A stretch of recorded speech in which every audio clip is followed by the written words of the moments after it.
Actúa en Derecho es un programa con objetivo social que investiga los casos y los pone a discusión delante de profesionales especialistas. En ningún momento el Canal TRO se compromete a prestar el servicio profesional de tipo legal que el caso requiera.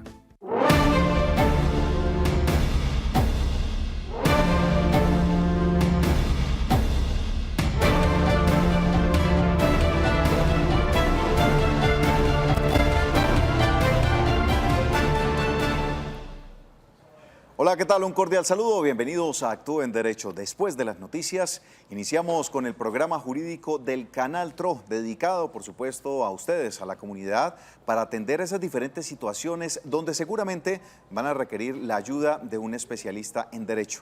A partir de este momento, los invitamos a que interactúen con nosotros, a que se conecten al 310-245-8548 en WhatsApp, nos escriban sus mensajes de texto, de audio o nos envíen un video con la inquietud correspondiente o se comuniquen al 648-4820. Hoy vamos a estar tocando un tema bien importante, en temas ambientales que nos habían estado preguntando tanto, y pues hoy tenemos precisamente un especialista que va a estar encargado de dar respuesta a esas diferentes inquietudes. Abogada Marlet Murcia, muy buenas tardes. Muy buenas tardes, John. Muy buenas tardes a todos nuestros televidentes. Hoy iniciando nuevamente semana, después de la pausa de Semana Santa, iniciando con un tema muy importante, un tema muy de moda, y es el derecho ambiental.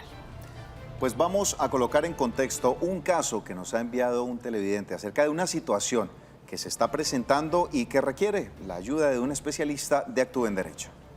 La comunidad de las veredas Llanadas Bajo y La Aguirre del municipio de Lebrija hacen denuncia de varias problemáticas que viven hoy, todas enfocadas en la afectación a su única fuente hídrica. Esa es una problemática que se está presentando en la quebrada que baja, que se llama La Catalina, el cual está sufriendo de represamientos por parte de predios privados y perforaciones a pozos para sacar agua. Y está afectando a la comunidad a la parte baja de la quebrada, al cual no tiene suministro de agua potable.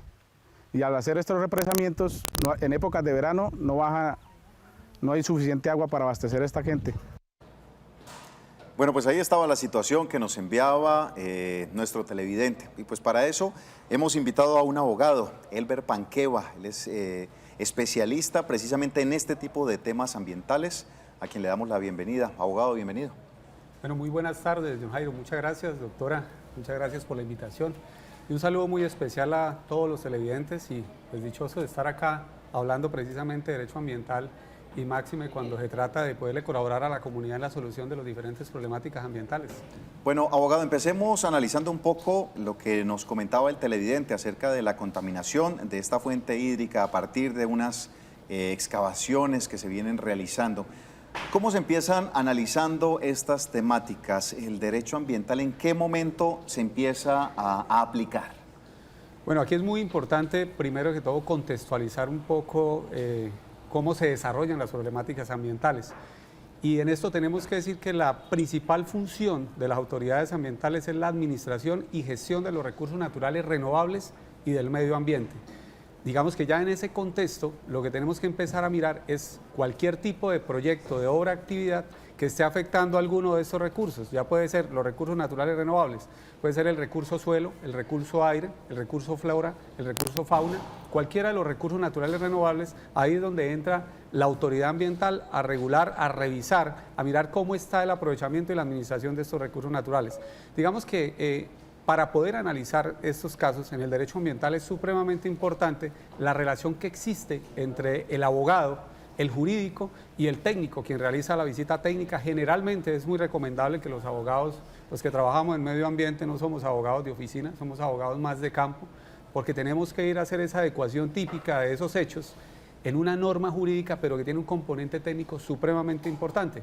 De ahí que empezamos a hacer un análisis y es donde se empieza a diferenciar la rama del derecho ambiental de las otras ramas normales del derecho. Y como lo hablábamos con la doctora antes de empezar la entrevista, es un derecho que ha tenido una evolución en los últimos 20 años y que todavía le hace mucha falta a la comunidad conocer, hacerlo mucho más cercano a la comunidad para que sepa diferenciar cuáles son las competencias y empiece a exigir cuáles son sus derechos en materia ambiental.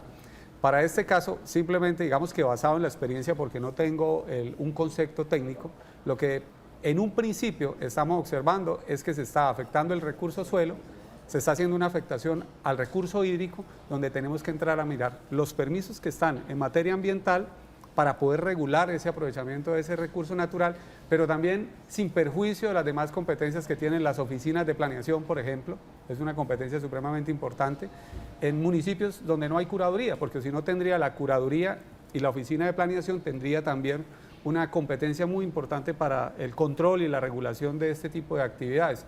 Aquí entran también, digamos que las funciones muy importantes del personero municipal, por ejemplo, ya digamos que en la compañía que se le hace a los usuarios, también entra en juego el papel del defensor del pueblo y de los procuradores ambientales. Entonces, digamos que en ese contexto es en el que uno tiene que empezar a formar a la ciudadanía para que sepa cómo exigir de las autoridades ambientales y de las demás autoridades administrativas que se le respeten, se protejan los derechos ambientales. Abogado, hablaba usted de adecuación típica. ¿Los temas ambientales son delitos? Sí, claro, eso es una de las evoluciones, digamos que más contemporáneas que tiene el derecho ambiental. Hoy en día, las infracciones en materia ambiental, más allá del propio régimen sancionatorio ambiental que tenemos, que es la Ley 1333 del 2009, es un régimen sancionatorio relativamente nuevo, porque antes veníamos trabajando con la Ley 99 del 93, el 1541, pero digamos que ya en Colombia existe un régimen sancionatorio ambiental especial, es un régimen especialísimo, que es la Ley 1333 del 2009. Este proceso sancionatorio ambiental es sin perjuicio de un proceso, por ejemplo, penal. Si hay un daño considerable, grave a los recursos naturales renovables, tiene consecuencias también penales, así como tiene otro tipo de consecuencias administrativas, como puede tener también consecuencias civiles también, si se le causa un daño a un tercero. O sea, realmente, cuando hoy en día que habla uno de derecho ambiental, tiene que hablar de un derecho que es demasiado transversal, que no es simplemente, como yo le digo a mis alumnos, ir a abrazar árboles, sino que por el contrario, hoy en día las implicaciones que tienen las afectaciones a los recursos naturales renovables y al medio ambiente tienen consecuencias, además de las propias del derecho ambiental, las que venimos hablando, penales, civiles, disciplinarias, fiscales, en fin, tiene diferentes efectos. Y las autoridades ambientales, como en nuestro caso la CDMB, como autoridad ambiental rural, el área metropolitana como autoridad ambiental urbana, el mismo procedimiento establece que nosotros debemos poner en conocimiento, una vez hagamos nuestra propia investigación, de estos hechos ante las autoridades competentes. Bueno, muy importante conocer, esto es algo nuevo que traemos aquí en Acto en Derecho. No habíamos tenido una temática relacionada con el medio ambiente y pues precisamente cuáles son los derechos que se ejercen.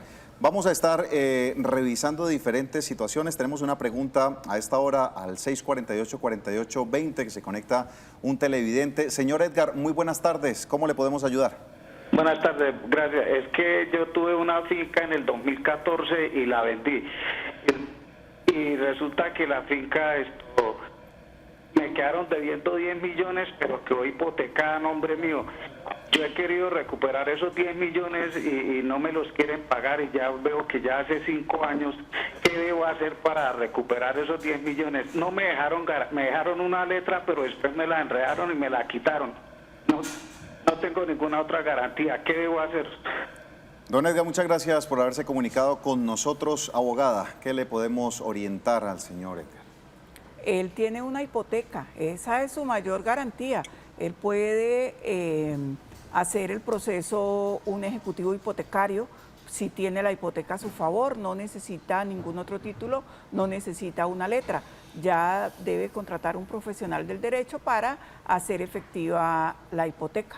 Muy bien, tenemos un mensaje que nos envían de video a través de WhatsApp al 310-245-8548. Esto nos envían los televidentes. Mi nombre es Mildred, yo vivo en Piedecuesta, en un barrio que se llama Campo Verde. Por ahí pasa una quebrada y hay unas construcciones. Esas construcciones arrojan sus desechos a la quebrada. Mi pregunta es, ¿qué repercusiones hay para las personas que arrojan los desechos de la construcción a la quebrada? Muchas gracias por la pregunta, abogado. Este tipo de situaciones donde empiezan las construcciones a hacerse paso en algunas zonas donde antes eran verdes y pues, ¿cómo se les permite? Y en el caso de la televidente, ¿cómo o qué pueden hacer para denunciar esta situación? ¿O están dando los permisos para que esto pase? Bueno, mire, ya digamos que contextualizando un poco, o ya después del contexto de la contextualización que hicimos en el segmento anterior, es muy importante entrar a analizar dos aspectos supremamente importantes. Como lo decía, el régimen sancionatorio ambiental, la ley 1333 del 2009, trae dos tipos de infracciones. Una infracción que es una responsabilidad de tipo objetiva, muy discutida en la doctrina, que tiene que ver con infracciones a normas, que son permisos ambientales que otorgamos las autoridades ambientales y que son requisitos previos para que se puedan desarrollar ese tipo de obras, como en este caso un proyecto de construcción. Y la otra infracción que tiene es el daño al medio ambiente. Entonces, esa señora, por ejemplo, para el caso puntual de nuestra televidente, para la construcción de un edificio, de una obra civil, lo primero que se debe contar es tener con unos lineamientos ambientales que expedimos nosotros las autoridades ambientales. Dentro de esos lineamientos ambientales le damos todo un contexto general a ese constructor para que tenga en cuenta de que si va a ocupar un cauce de la quebrada, tiene que tramitar el respectivo permiso de ocupación de cauce. Que si va a utilizar el agua, debe tramitar el permiso de concesión de agua. Si va a hacer una intervención del componente forestal, pues tiene que sacar el permiso de aprovechamiento forestal. Esos son los permisos ambientales que generalmente para proyectos de estas características se tienen que sacar ante la autoridad ambiental. Pero hay otro que es muy importante y por eso la importancia de que trabajemos coordinadamente con las curadurías y las secretarías de planeación, que generalmente lo que hacen estas obras, y es de donde se generan, digamos que mayor cantidad de residuos de construcción, es que tienen que sacar un permiso de movimiento de tierra, una licencia de movimiento de tierra, que generalmente las expiden las curadurías de los municipios o en su defecto, si no existen las curadurías, las oficinas de planeación de los municipios. En este permiso, que es donde se han presentado la mayor cantidad de problemas en las autoridades ambientales, se debería realizar, esos lineamientos ambientales deberían ser previos al otorgamiento del permiso, porque las normas ambientales son de superior jerarquía. Entonces el curador o el jefe de la oficina de planeación debería pedirle primero los lineamientos ambientales para que la autoridad ambiental revise, evalúe cómo se va a hacer, digamos que la gestión de ese recurso natural y se puedan otorgar los dos permisos paralelamente, tanto los que da la autoridad ambiental como los que da las oficinas de planeación o las curadurías. Lo que sucede es que generalmente dan es primero el de la oficina de planeación o las curadurías y cuando llega la autoridad ambiental, pues ese movimiento de tierra que hicieron, lo dispusieron sobre una ronda de protección, se lo depositaron a una fuente hídrica, cambiando sus condiciones normales, generando problemas de contaminación, y ahí es donde nosotros llegamos como autoridades ambientales a aplicar la ley 1333, que tiene medidas preventivas y procesos sancionatorios. La ley es realmente muy poderosa porque nosotros podemos, a través de una medida preventiva, presumiendo la culpa, existiendo una inversión de la carga probatoria, le podemos cerrar inmediatamente el proyecto, la obra o la actividad. Entonces, digamos que esos permisos ambientales, sumados a los que tiene que dar la administración municipal, deberían ir coordinados para que no sucedan situaciones como esta. ¿Qué pasa ahí? Ella denunciará ante la autoridad ambiental, ante la respectiva administración municipal también, y nosotros como autoridades ambientales tenemos el deber de ir y revisar, hacer una visita técnica, hacer esa adecuación típica, de qué fue lo que sucedió allá, mirar a ver si tenían los permisos ambientales, si hay alguna problemática de contaminación y si no hay, ponemos medida preventiva o iniciamos el proceso sancionatorio o las dos las podemos utilizar. Pero no debe existir algo así como un permiso para arrojar los desechos a la quebrada. El permiso debe ser para manejarlos de otra manera. Sí, claro. Precisamente dentro de los lineamientos ambientales se les informa a ese proyecto cuál es la forma adecuada de manejar esos residuos. Sus desechos. Claro, digamos que de manera contundente tenemos que decir que si están arrojando, están cometiendo una infracción. Ya están cometiendo una infracción. Están afectando. Primero están afectando el recurso suelo porque tenemos que revisar qué pasó, de dónde traen esa tierra. Sí, porque uno generalmente tiende a revisar primero el tema fauna, el tema flora, el tema hídrico, pero el recurso suelo también lo están afectando. Y están afectando también el recurso hídrico. Y puede que por ahí mismo estén afectando el recurso fauna de esa quebrada. Claro, de esa quebrada. Entonces, lo que tenemos que analizar y lo que hace complejo el derecho ambiental es que cada situación se tiene que analizar de manera integral. Si uno empieza a analizarla de manera fragmentada, pues seguramente no va a ser un análisis completo e integral de la problemática, porque el ecosistema es uno solo y todo se relaciona. Entonces, por eso es tan complicado las infracciones en materia ambiental, por eso se castigan hoy, podemos colocar hasta 5.000 salarios mínimos de multa, podemos cerrar las obras definitivamente, podemos poner medidas preventivas de manera inmediata. O sea, realmente el régimen sancionatorio ambiental, aunque ha tenido muchas dificultades en su aplicación, pues sí nos ha dado por lo menos la posibilidad de ejercer con mayor rigor la autoridad ambiental. Bueno, muy importante esto que estamos analizando en esta tarde de hoy, para que usted se conecte, sepa cuáles son esos derechos y esos deberes en temas ambientales. Ahora hablábamos acerca de las construcciones, las responsabilidades y los diferentes permisos. Tenemos una llamada a esta hora, 648-4820. Señor Rey, muy buenas tardes, ¿cómo le podemos ayudar? Muy buenas tardes, saludar a la mesa, darle las gracias a ustedes por esta oportunidad que se me da. Saludar al doctor que se encuentra ahí en los estudios. Mi tema que voy a pedir su colaboración, señor ingeniero ambientalista, que ojalá la ciudad sepa, yo como presidente de una organización, de una ONG ambiental, que venimos luchando por esta situación del botadero de basura del Carrasco, con una sentencia desde 2011, sentencia en segunda instancia, y que acudimos a la Organización de los Derechos Humanos en los Estados Unidos para que se vincule y se dé una solución a esta situación que está viviendo la ciudad, y una ciudad como impávida, y los ambientalistas poco unidos, nosotros, para defendernos de esta situación, pudiéndose dar una solución definitiva con unos rellenos sanitarios tecnificados como se debe hacer, no como el Carrasco, que fue en botadero a cielo abierto y después tratando de transformarse en un relleno sanitario sin llenar las condiciones que se deben de dar para esto. Señor ministro del Medio Ambiente, nos acompañó a mí y a otras personas a cerrar el Carrasco, fuimos y lo cerramos, pero con estos decretos de emergencia sanitaria los alcaldes se han venido burlando de las decisiones de los tribunales, de la justicia. Ahora nos vienen con el cuento que hay un plan de contingencia y el señor juez, el 15 administrativo, está a punto de en estos días fallar de una acción de cumplimiento que nosotros la colocamos para que se dé cumplimiento a la sentencia de 2011. Señor Horacio, muy importante su preocupación y definitivamente es algo de lo que se ha venido hablando mucho, abogado, y como que pareciera que no existe una solución, como que se dice hay que cerrar el Carrasco porque ya definitivamente no cabe más basura, no existe una forma de tratarla, pero pues ahí sigue. Pero no pasa nada. No pasa absolutamente nada. Sí, primero saludar a don Horacio porque pues digamos que yo he tenido la posibilidad de interactuar con él en los últimos 10 años. Yo creo que don Horacio hay que reconocerle que es una de las personas que más ha luchado por toda la problemática no solo del Carrasco, de la gestión integral de los residuos sólidos ordinarios en el área metropolitana y en 12 municipios más de Santander que disponen en el Carrasco. Como bien lo mencionaba, don Horacio mencionó un par de cosas supremamente importantes. Yo creo que frente al tema del Carrasco, yo creo que nos hemos convertido como en un ícono a nivel nacional. Es uno de los problemas, el tema de la gestión integral de residuos y de los rellenos sanitarios es un problema nacional, no es solamente un problema de Bucaramanga y su área metropolitana. Y se han decretado 5 emergencias sanitarias. El Carrasco jurídicamente está cerrado desde septiembre del 2011.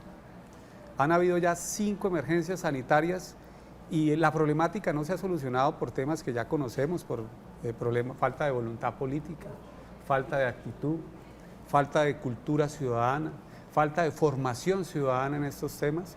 Aunque utilizaron la acción popular, se la fallaron. Digamos que no ha podido existir una solución definitiva. ¿Qué pasó? Se presentó el incidente de desacato, el juez 15 administrativo, después del evento que ocurrió el año pasado, el 3 de octubre, que se deslizó la celda 4, y que estuvimos a punto de colapsar y de no tener dónde disponer los residuos. Y que la ciudad estuvo perfumada. Exactamente, el tema de olores, que es un tema de los más complicados de los rellenos sanitarios. Él ordenó 2 mesas técnicas para trabajar, que las venimos trabajando con todos los actores. Precisamente pasado mañana tenemos una. La mesa técnica que busca o pretende, o digamos que la tarea es buscar un nuevo sitio para la construcción de un nuevo relleno. Ese es uno de los objetivos de esa mesa. Y la otra es darle cumplimiento al plan de cierre del Carrasco. En las dos venimos trabajando los ministerios, los entes de control, los municipios, la ciudadanía, en fin, todos. Ahorita acabamos de firmar en el área metropolitana un estudio con la UIS, con la Universidad Industrial de Santander, que va hasta noviembre de este año, para ubicar un nuevo sitio donde poder construir el nuevo relleno sanitario regional. Porque digamos que el tema de las nuevas tecnologías todavía no está, digamos que no se ha concretado de manera definitiva en el país, y esta va a ser una solución seguramente a mediano y largo plazo, pero necesitamos solucionar el problema de manera definitiva en el corto plazo. Y en el corto plazo la tecnología más adecuada es la de relleno sanitario. Los rellenos sanitarios en Colombia se han satanizado de alguna forma. Yo he tenido la oportunidad de conocer diferentes rellenos sanitarios en otras partes del mundo. Estuve en el más grande del mundo, que es en Seúl, 15.000 toneladas diarias de basura. Dios. Y es una tecnología que funciona bien todavía. Sí. Pero acá pues hemos querido implementar una tecnología, una nueva tecnología sorprendente, y realmente nuestra cultura, la voluntad política, las mismas normas todavía impiden que eso se haga en el corto plazo. Por ahora lo que hay, ordenado por el juez, que trabajamos en las mesas técnicas para solucionarle el problema a los habitantes del Porvenir, a Honoracio y las demás personas que han dado esta lucha, es que el juez ordenó esa mesa y en esa mesa trabajamos, y lo que tenemos en el corto plazo es este estudio para tratar de determinar un nuevo sitio donde poder construir un relleno sanitario, al tiempo que se trabaja paralelamente en el tema de cultura ciudadana. Vienen unas estrategias creadas por el municipio de Bucaramanga muy fuertes en el tema de separación en la fuente, en la cultura del reciclaje, que también es supremamente clave. Todo tiene que ir trabajado paralelamente, o si no, no vamos a solucionar el problema definitivamente. Pero también estamos investigando, ahorita acaba de firmar un contrato el municipio de Bucaramanga también con un asesor para revisar, para mirar a ver cómo tecnológicamente se tratan 80 toneladas, entre 60 y 80 toneladas de residuos orgánicos, que la idea es producir energía. Entonces se vienen trabajando en los diferentes frentes, pero como esto ha sido un caso atípico, donde ha faltado voluntad política, donde han confluido una serie de intereses económicos y no hemos encontrado la solución definitiva, pues en estos momentos donde ya no tenemos más que hacer, estamos tratando de buscar en el corto plazo esa solución, y la solución más cercana es por el momento tratar de licenciar y de construir un nuevo relleno sanitario para las entre 1.100 toneladas que nos llegan diariamente al Carrasco. Digamos que eso es lo que tenemos hoy en día frente al tema del Carrasco. Eso sería para hacer como unos 2 o 3 programas más, porque realmente el tema del Carrasco en Colombia es, como les digo, es un ícono, se ha escrito, el tema técnico, todo lo que ha pasado, el tema de cultura, bueno, son muchos temas que serían buenos. Y que el tema de las basuras, pues es un tema, todo el mundo habla de las basuras, todo el mundo habla de lo que se requiere, pero pues está el compromiso también desde los hogares y desde las casas con el tema de la separación de los residuos orgánicos, el reciclaje, que todavía no se ve, y pues por ende tantas situaciones que tenemos. Retomemos el caso de San Gil, el caso de Lebrija, la situación que se viene presentando allí, y pues las excavaciones que se han venido realizando. Esto fue lo que nos dijeron. La contaminación por construcciones aledañas es una de las razones que más preocupan a esta comunidad. Las planeaciones que se han hecho han removido tierras, las cuales bajan a la quebrada y afectan así. Cuando llueve, baja demasiado lodo y el agua baja demasiado embarrada, el cual es imposible consumirla, y acaba de tapar las cuencas hídricas. ¿Qué acciones? Se han pasado derechos de petición a la CMB, el cual se radicaron, y a la Defensoría del Pueblo. Y se le ha pedido acompañamiento a la policía para que tome cartas en el asunto, a ver cómo se soluciona la problemática del sector. Pero ante esta problemática, ¿qué dicen las autoridades? Estamos hasta ahora pues analizando la problemática y de acuerdo a eso pues proceder conforme a la norma para este caso de este tema de afectaciones a fuentes hídricas. Bueno, esta es la situación, abogado, y sigue la preocupación. Hay unas excavaciones y nos preguntaba una televidente acerca de, bueno, ¿y qué pasa con esto que se está construyendo y está afectando un cauce de agua? Aquí está sucediendo lo mismo. ¿Cómo abordar y cómo la comunidad se puede proteger frente a lo que aparentemente lo están haciendo de forma legal? Claro, mira, lo primero que tendríamos que revisar es si existe el permiso de movimiento de tierra. Seguramente cuando uno mueve tierra, cuando un proyecto, una obra, actividad mueve tierra, generalmente se intervienen también árboles, se intervienen algunos cauces de quebradas, que es lo que estamos evidenciando ahí en el informe. Sí. Pero lo que tendríamos que revisar primero es si cuentan con los permisos. Supongo yo que el GEA, el Grupo de Élite Ambiental, yo tuve la oportunidad de ser varios años el coordinador de este grupo, ya inició la investigación, está revisando el tema y seguramente en estos días se tendrá que pronunciar. O sea, la comunidad ya hizo, que fue acudir ante la autoridad ambiental, la autoridad ambiental revisa y evalúa. Si yo llego y encuentro ahí, como vi, que hay unos cortes de taludes y que, ese material se está yendo hacia la quebrada, deberíamos poner una medida preventiva. Abogado, vamos a hacer una pausa comercial y seguimos debatiendo este importante tema hoy aquí en Actúa en Derecho.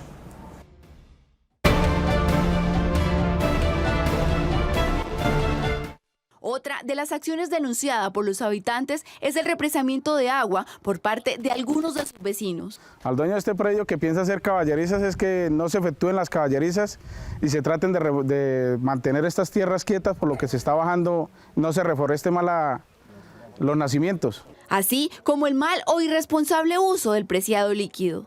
Lo que pasa es que esta represa la están utilizando es para matas de riego y arbolizaciones, para cultivos, y no están viendo que las personas de abajo necesitan el agua para suministro y para las piscinas del club que están aquí al lado. Con estas malas acciones, este es el estado de la quebrada La Catalina. Esas represas no tienen los debidos permisos de la entidad autoridad ambiental, se procede a hacer aperturar proceso sancionatorio en contra de los que han hecho las ocupaciones de cauces y a proceder con procesos sancionatorios investigativos. Según lo que indica el señor Luis, los galpones en este sector han sido también partícipes del deterioro de la quebrada. Es por esto que preguntan a qué distancia legalmente de las viviendas aledañas y fuentes hídricas se pueden construir galpones y cuáles son las medidas que deben tomar para lograr la recuperación de La Catalina. Esto es una quebrada que tenía hasta pescado.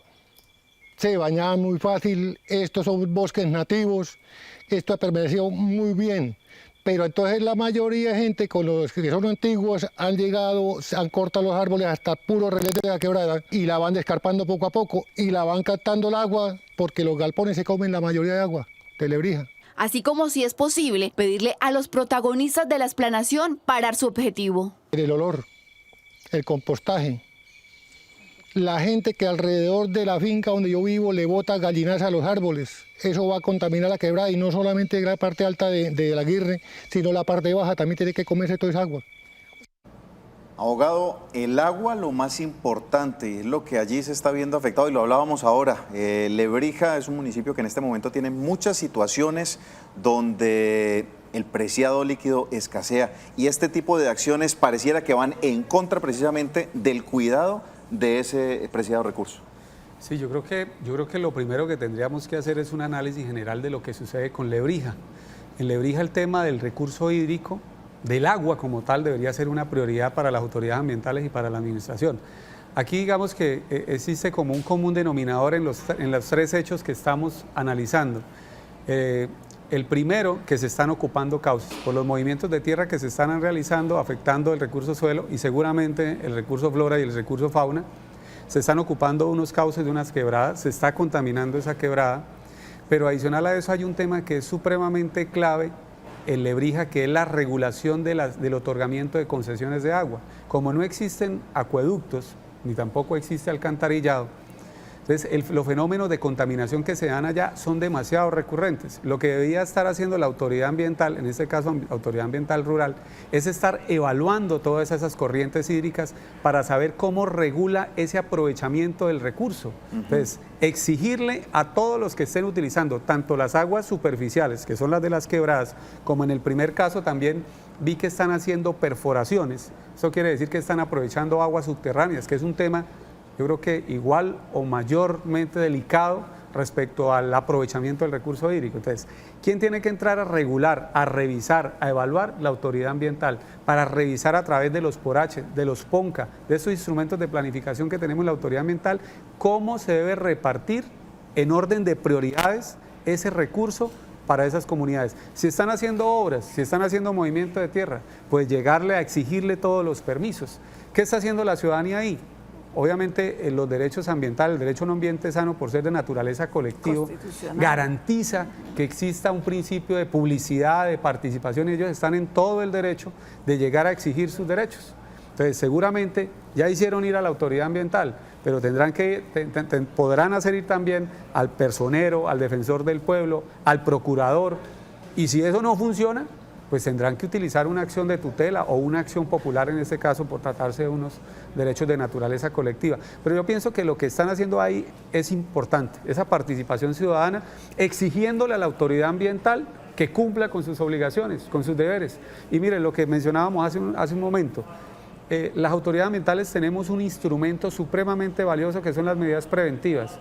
Por lo que he evidenciado solamente en el video, ante esos cortes de talud, ante los surcos que se están generando en el suelo, lo que denuncian de la contaminación de la quebrada, ya era para haber impuesto una medida preventiva, trasladarle la carga de la prueba a esas personas que están haciendo para que en un término de 10 días, que es lo que establece el procedimiento, demuestren que efectivamente están realizando la actividad con todos los permisos y que no están contaminando. Pero la carga de la prueba, porque si no, pues sería imposible investigar en Colombia infracciones en materia ambiental o delitos ambientales.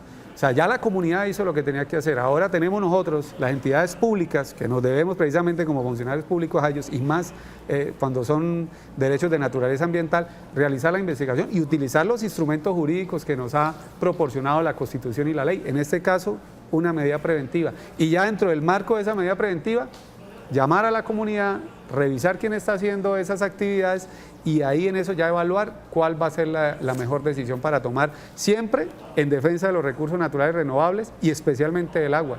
Mire, es que lo que está pasando en Lebrija, yo lo he dicho en algunos escenarios académicos, la contaminación del río Lebrija, la contaminación del río de Oro, que todavía no tenemos una PETAR y solamente tratamos las aguas residuales de Florida, donde somos responsables cada uno de los ciudadanos también, y de ahí para abajo estamos contaminando hasta el río Magdalena, toda la parte de Sabana de Torres, toda la discusión que ha habido, han hecho simposios, pero si no invertimos en construir realmente una planta de tratamiento de aguas residuales, toda esa problemática es mucho más grande que lo que podría generar en Santurbán.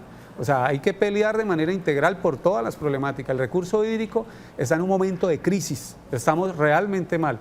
Estamos fallando como entidades, estamos fallando como ciudadanos, tenemos que mirar a ver qué acciones en concreto tenemos que empezar a salvar este recurso tan importante para nosotros en el área metropolitana. Bueno, Doc, y el tema de los galpones no tienen una regulación especial, unos sitios especiales donde pueden estar. Claro que sí, doctora. Mire, ahí hay un tema, porque son, pues, digamos que tantas circunstancias, pero para las quebradas, el aislamiento que existen para las quebradas desde el Código de los Recursos Naturales es de 30 metros a partir de la línea de mareas máximas de un cauce. O sea, hasta ahí no puede existir ningún tipo de actividad. Si es un nacimiento de agua y se comprueba que efectivamente es un acuífero donde nace el agua, tiene que estar a 100 metros de aislamiento. Entonces, estos galpones, pues los galpones también deben de tener un control muy exigente porque ellos generan inclusive olores ofensivos, mucho. El lavado, la contaminación, fuerte, en Lebrija debería ser prioridad salvar cualquier fuente hídrica superficial o subterránea. Hay que diseñar toda una estrategia entre autoridades ambientales y autoridades municipales para darle prioridad al agua. No darle prioridad a los galpones, porque si empieza a escasear el agua en época de estiaje, por ejemplo, en verano, alguna cosa como lo vimos hace poco que les tocaba llevar en carrotanques agua a Lebrija, pues, o sea, la cosa está realmente muy grave y realmente sí estamos pasando por un momento crítico en la gestión de los recursos naturales en el área metropolitana de Bucaramanga y Lebrija es un ejemplo de eso. Abogado, vamos a darle paso a un televidente que se ha comunicado con nosotros al 648-4820. Muy buenas tardes, ¿con quién hablamos y cómo le podemos ayudar? Muy buenas tardes, con Ricardo. Ricardo, ¿cómo le va? Cuéntenos, ¿cuál es su inquietud? No, muy bien, gracias a Dios, agradecidos por el programa que nos da muchas luces sobre varios temas civiles y también ambientales. En este caso, yo quisiera preguntarle a la autoridad en las cuestiones ambientales ¿qué es de este foco de contaminación que hay en la zona de Café Madrid y Centroabastos que inunda todo el norte de Bucaramanga y también sube hasta los estratos 4 y 5 de acá de la zona de Bucaramanga? ¿Qué hubo con ese tema y eso cómo va? ¿O cuál es la cuestión que hay ahí que eso no se puede extinguir de ese lugar? Que solamente basta bajar por la zona norte en las horas de la mañana que se ven los olores nauseabundos que están contaminando a toda la parte de la ciudad. Muchas gracias por su inquietud a esta hora y son bastante fuertes y eso se ha venido denunciando hace ya un buen tiempo, abogado, pero no se ha logrado dar, no sé, con los responsables se podría hablar si es en este caso de responsabilidad o qué se puede hacer frente a la actividad que estén realizando que genera este tipo de olores ofensivos. Bueno, miren, ese es otro tema, al igual que Carrasco, para un programa aparte, porque realmente el tema tanto de calidad del aire el tema de olores ofensivos y el tema de ruido son temas supremamente complejos, especialmente el tema de olores ofensivos. En Colombia en los últimos 10 años se ha avanzado científicamente y jurídicamente en tratar de organizar un poco más estas normas relacionadas con el tema de calidad del aire y con olores ofensivos. Y tiene, digamos que varios temas para analizar. El primero, el tema de fondo, es el tema del ordenamiento territorial. O sea, en Bucaramanga yo he llamado en los últimos años cuando hemos atendido, digamos que hemos tenido unos momentos muy críticos donde aumenta el dolor por fenómenos de inversión térmica, unos temas que tienen que ver con fenómenos meteorológicos donde se aumenta el olor, pero yo he denominado el corredor de los olores ofensivos a una serie de actividades que se realizan que desafortunadamente las construyeron muy cerca del centro urbano y por eso esos olores viajan a kilómetros y nos generan ese problema, pero que son actividades que se necesitan también para la vida de la ciudad. Entonces, arrancamos, por ejemplo, por la Petar de Río Frío. Esa es una fuente generador de olores muy complicados en el sur del área metropolitana. Cuando se construyó esa Petar no se pensó en ese tema desde el punto de vista del ordenamiento territorial. Después, si seguimos avanzando, tenemos el Carrasco.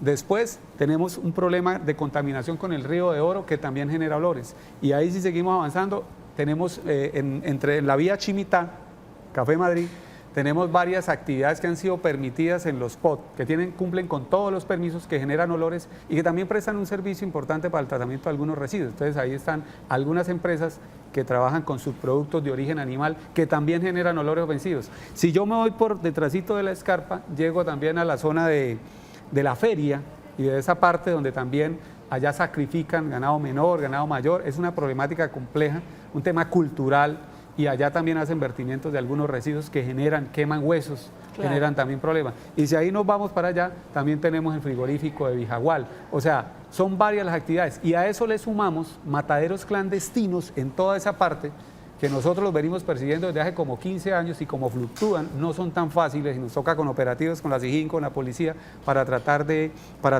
llegarles a ellos. Eso digamos que lo que tiene que ver con el ordenamiento territorial, con cómo se han planeado estas ciudades, con problemas de meteorología, pero también en Colombia, frente al tema de olores ofensivos, la prueba técnica no ha sido fácil, porque hay algunas personas que esos olores les agradan. Entonces, los olores son muy subjetivos. Y a esas empresas todavía no tenemos el aparato para hacerle una medición por emisión. O sea, que yo le llegue a alguna de esas actividades y le ponga ahí un aparato y me diga, ese me está contaminando. Esa norma ha ido evolucionando hasta hace poco. Tenemos dos métodos, un método por olfatometría, que es unas personas que se preparan para eso, y tenemos otros métodos que ya son tecnológicos, instrumentales, que hasta ahora se están acreditando los laboratorios en el país. Entonces tenemos problemas de ordenamiento territorial. Tenemos problemas de nuestra propia idiosincrasia y el desarrollo socioeconómico de la región. Tenemos problemas porque la normativa le ha costado trabajo avanzar también hacia regular ese hecho. Y tenemos problemas porque no teníamos la tecnología para hacer ese tema. Sin embargo, nosotros en el área, ese tema ha sido una prioridad desde que estábamos constituidos como Autoridad Ambiental Urbana. Y se han hecho los primeros estudios de emisión, no de emisión, sino de emisión, para determinar de dónde vienen esos olores ofensivos y poder individualizar a cada una de esas empresas. Porque, por ejemplo, acá siempre han señalado una empresa en particular, pero alrededor de ella hay 4 más. Entonces, para poder nosotros sancionar, porque la contaminación solamente se mide con pruebas técnicas, o sea, yo no me la puedo inventar, y yo poder individualizar a ese infractor, pues tengo que medirle que el olor proviene de ahí. Y ahí hemos tenido la dificultad, se le han iniciado procesos sancionatorios a esas empresas. Nosotros ahorita inclusive le tenemos a una de esas empresas proceso sancionatorio, cerramos otra que quemaba huesos porque no cumplía con el permiso. Hemos hecho diferentes acciones, hemos avanzado, pero todavía nos falta organizar mucho más y tener unas medidas más concretas. Pero yo pienso que vamos por buen camino. O sea, yo pienso que hemos avanzado, que se está generando también una cultura diferente, porque ahí viene la otra discusión, digamos que ya los que trabajamos en los temas ambientales, porque realmente, como lo decían estos días el exministro Manuel Rodríguez, que fue mi profesor, y Brigitte Batiste del Von Humboldt, estamos fallando como ambientalistas, estamos fallando como entidades. Esto aquí nos tenemos que poner de acuerdo todos, generar un proceso de cultura ciudadana. Los ciudadanos tenemos que empezar, nuestros dirigentes tenemos que empezar a pensar de una manera diferente, porque nos hemos dado cuenta que la apropiación social de esas normas ambientales, a pesar de todo lo que hacemos de procesos sancionatorios, de que los perseguimos, las infracciones y todas las situaciones que pasan en materia ambiental superan la capacidad institucional que tenemos por nosotros para controlarlo. Uno sale a dar una vuelta a la manzana y se encuentra con 5 infracciones ambientales. Y yo tengo una frase que digo que en una sociedad enferma no hay empresas sanas, o sea, no hay instituciones sanas. Personas que realmente trabajan por el medio ambiente son muy pocas, entonces realmente eso no es tan fácil. Dura cosa el derecho ambiental. Sí, mire, es muy sobre todo lo crudos que podemos estar en esta temática. Claro, pero muchísimo. Muy crudos. Porque es poco lo que se sabe y poco lo que la ciudadanía también entiende al respecto. Tenemos varias preguntas, abogado. Quiero que rápidamente les podamos dar una orientación a nuestros televidentes. Nos envían a través de WhatsApp. Nos dice el primer televidente: ¿qué entidad debe actuar para evitar la contaminación ambiental que se registra todos los días en la calle 9ª, avenida 7ª de Cúcuta?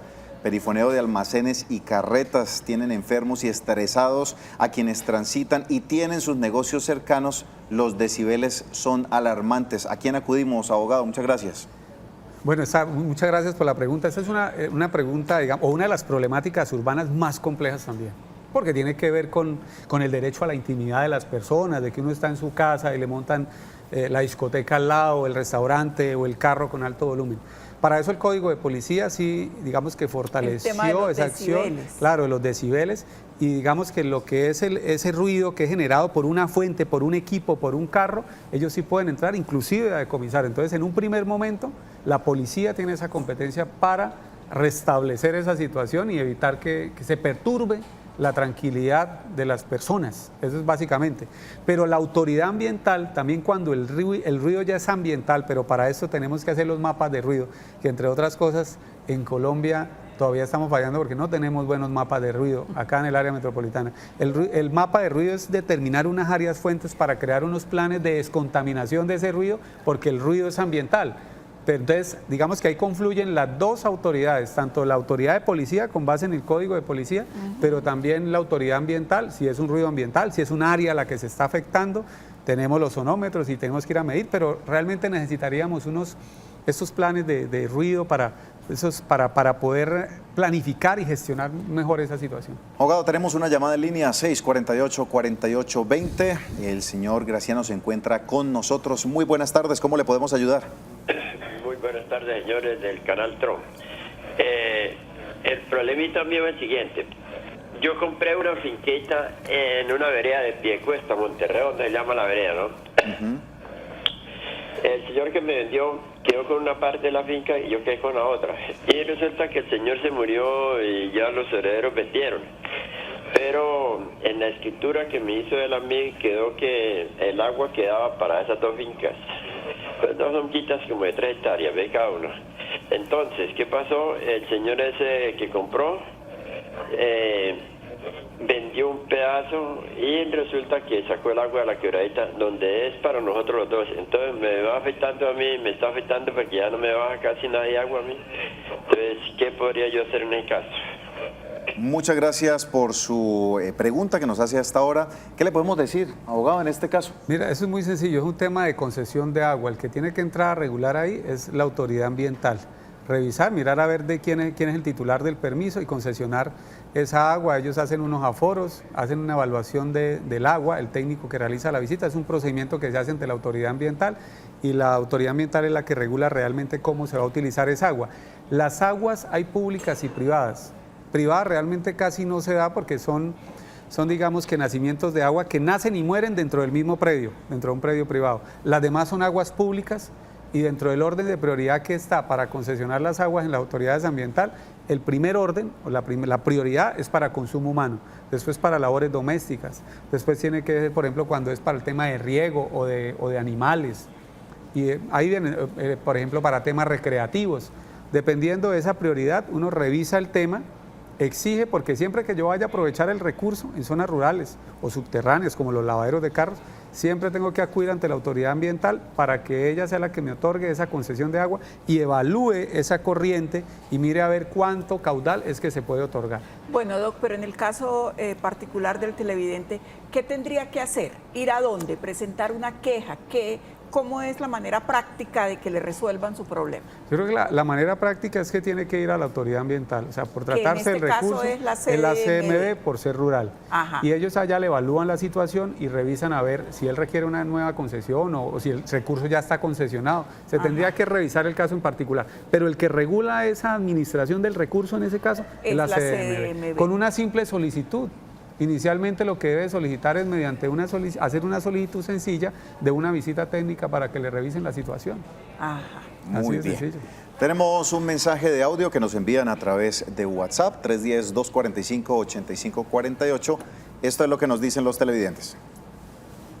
Bueno, vamos a pasar el mensaje de audio que está teniendo una situación. Me preguntan lo siguiente, abogado, a qué entidad o con quién debo denunciar que una empresa arroja cianuro libre a un alcantarillado? No, a la autoridad ambiental, inclusive por ser un residuo peligroso. Debe tener un tratamiento. Claro, debe tener un tratamiento especial. O sea, cuando ya hablamos de residuos no ordinarios, sino peligrosos, la cosa ya se complica, porque inclusive eso sí tiene de una consecuencias penales. Y si es una empresa, pues imagínense, la autoridad ambiental, por ese solo hecho, podría ir a cerrar la empresa con una medida preventiva, hasta que no expliquen por qué no le están dando la adecuada gestión a ese residuo. ¿Cómo se dice? ¿Se lleva una prueba? ¿Qué se lleva? Porque en ese momento obviamente seguramente no lo están haciendo tan evidente. Claro, por supuesto, eso sí es como en todas las ramas del derecho, o sea, el tema probatorio es supremamente clave. Hoy en día es muy fácil porque uno puede grabar un video, puede tomar una foto, puede ir a rendir su testimonio, pero eso es lo importante, sí, eso es lo que valora uno en esa etapa inicial de la valoración de esa queja en las autoridades ambientales, para saber si pongo una medida preventiva, si inicio un proceso sancionatorio, si le compulso copias a la fiscalía, si tengo que ir con la policía. O sea, digamos que es muy importante, yo siempre les recomiendo a los usuarios que siempre que presenten una queja traten de recoger el material probatorio necesario, que sea contundente, que demuestre realmente qué es lo que está sucediendo para nosotros como autoridades ambientales poder actuar en debida forma. Tenemos una llamada 648-4820. Muy buenas tardes, ¿con quién hablamos y cómo le podemos ayudar? Señora Marta. Buenas tardes, ¿cómo están? Bien, muchas gracias. Cuéntenos. Es que, señor, yo vivo en el barrio Ciudad Bolívar, ¿no? Sí. Aquí tenemos un servicio de celadores que no sabemos quién los nombró ni nada y comienza a pitar desde las 8 de la noche y se intensifican más las pitadas a partir de las 11 de la noche, comienzan a pitar casi cada media hora y ese ruido es insoportable, uno se despierta, cada vez que pasan ellos se despiertan. Aparte de eso pasan en moto, pitando y en la moto. Entonces toda la noche, llevamos varios meses que en las noches, todas las noches despiertos porque los celadores no dejan dormir. Hemos ido, por ejemplo, fuimos ahí al CAI de la policía y el señor que estaba ahí de turno dijo que no, que esos celadores están aprobados por la Junta de Acción Comunal y la Junta de Acción Comunal dice que ellos no lo han aprobado. Entonces nosotros necesitamos saber qué podemos hacer para que los celadores dejen de pitar en la noche. Doña Marta, muchas gracias por su inquietud. Vamos a hacer una pausa comercial. Al regreso, la respuesta a esta situación que están viviendo los habitantes allí. Ya regresamos.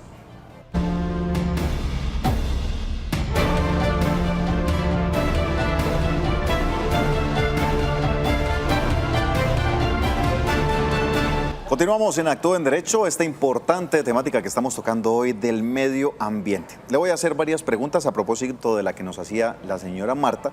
También quiero unir una inquietud que nos hacen acerca de quienes padecen la situación con los desechos sólidos de las mascotas y quienes están siendo afectados por fumadores en apartamentos o casas cercanas que también vienen resultando afectados. ¿Esto es o no es de tema ambiental y qué hay que hacer? Bueno, las tres problemáticas, digamos, que tienen el mismo común denominador y es digamos que un tema de convivencia ciudadana, de cultura ciudadana.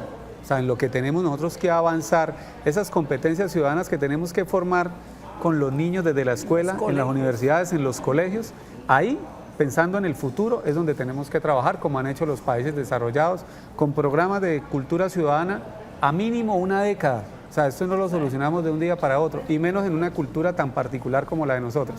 Entonces, esas tres temáticas, el tema del cigarrillo, el tema de las heces fecales de las mascotas y el del ruido del pito que nos exponía doña Marta, son problemas que se salen de la órbita del derecho ambiental.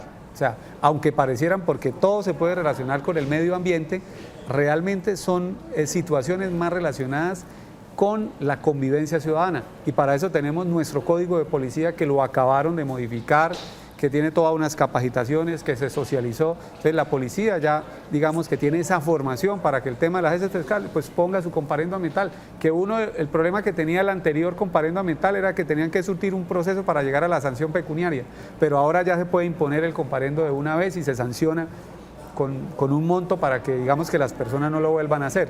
El tema del cigarrillo también es un tema que hay que llevar a las inspecciones de policía, es un tema de convivencia, de salud pública. Eso tiene todo un proceso para que las personas fumadoras empiecen un proceso y dejen de fumar, digamos que de la cultura ciudadana. Y el tema de los pitos y de las motocicletas, cuando ya es un tema comunal, como doña Marta misma lo mencionaba, pues hay que hablar con el presidente de la acción comunal, con el que maneja la convivencia en el barrio, y si no se puede solucionar en ese escenario hay que llevarlo a la inspección de policía. Pero son temas más de convivencia ciudadana que se salen de la órbita de lo ambiental. Tenemos una última llamada antes de finalizar. Muy buenas tardes, ¿en qué le podemos ayudar? Muy buenas tardes. Mire, quiero expresar una situación que se está presentando en la vereda de Pajonal en Piedecuesta. Allí tenemos en la parte alta que están haciendo una serie de planeaciones en la parte alta donde están acabando prácticamente con algunos nacimientos de agua y están creando una serie de planeaciones, no sé, con el propósito creo que de vender lotes o construir galpones, no sé qué se trata, pero esa situación ya ha venido presentando hace tiempo y se ha pasado quejas a la Corporación de la Defensa de la Meseta de Bucaramanga y nada que han atendido, no le han puesto digamos atención a la problemática que está presentando ahí. Si nosotros bajamos ahí al barrio de Tejaditos, que es ahí de Piedecuesta hacia abajo, nosotros miramos hacia la parte alta la gran cantidad de planeaciones que se están haciendo y la autoridad ambiental no está haciendo nada.